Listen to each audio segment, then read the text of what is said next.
हरदी के लिखल चिठिया नेवाता पेठाइले दिहिले सतगुरुजी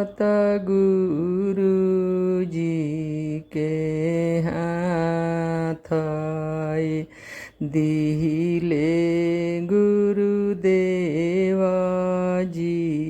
के हाथ हमरो नेवातावाए गुरुजी रौरा चलियाइबी जगावा लगाई बेरा पार जगावा लगाई बेरा पार हरदी के लिखल चिठिया नेवाता पेठाइले दिहिले शंकर जी के हाथ दिहिले शंकर जी के हाथ हमरो नेवातावा शंकर जी रौरा चलियाइबी जगावा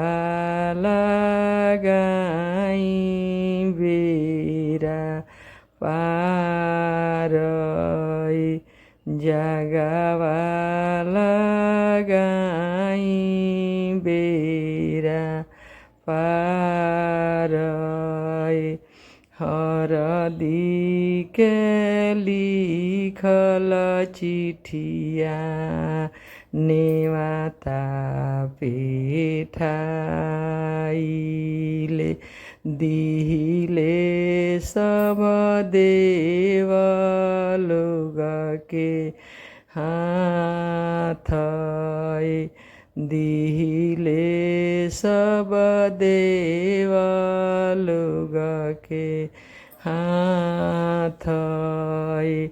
हमरो नेवातावा